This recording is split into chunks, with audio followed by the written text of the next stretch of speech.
What do you think makes a great MC? That's an awesome question, bro. I hope you ask everybody these questions. That's an awesome question. Because there's no answer. Mm-hmm. There's several answers. Right. You know. Depending on the listener, I imagine. Yeah, depending on. No, I mean at the end of the day, I think it's really based on the factors, and yes, the listener determines what those factors are. So, you're right. I would say voice, tone, delivery and cadences, wittiness, obviously the music that they select is very important, because you have to, as a great MC, you have to know what your voice, what your instrument sounds like over other instruments, right? Mm-hmm. So I think that's important, like to definitely have those factors, and then also style, like how you look.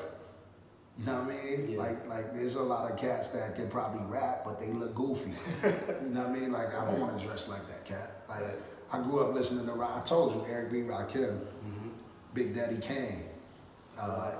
Yeah, dudes was looking ill. They had on chains, they had on gear, you know what I mean? Ill Gucci suits and Sergio Tacchini, and you know what I mean? Mm-hmm. Fly shit. Like, if you don't look to par or to part, you know what I mean? You missing an element. So that's important too. We in the sneakers, like, you know what I'm saying? Right. And that's the same shit. We just keeping the same thing alive, man. Right. You know. What do you think separates yourself from other MCs out there? That's probably for the listener to decide. Because at the end of the day, an MC is an MC. I don't think I'm separate from any of them. We all one and the same. We all artists. Mm-hmm. So we all paint. We just all paint different. I couldn't really tell you why my paint hits the canvas the way it does, you know. But maybe my listeners can. You know, that's a tough question. I don't really have an answer for that. It's all good. Do you remember your first project that you put out? Damn, that I put out? Yeah, your first project that you thought would feature. That I put out. Yeah, that you thought would be the introduction to the world.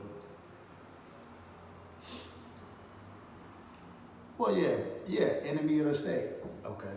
Did it come off like you wanted it to as the introduction of TriState, or did it take time? During that era, probably. Enemy of the State, yeah. For what I was living and doing at the time, I think so. I mean, that's probably, I was nowhere near where I wanted to be as an MC.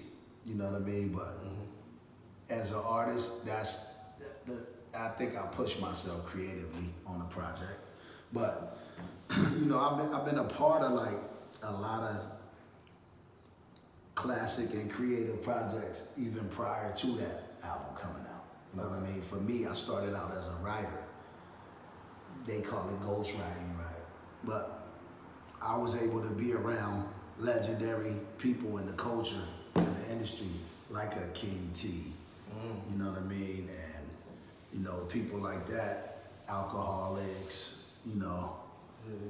Exhibit. Yeah, I was able to be around those dudes in the lab and in 2000, you know what I mean?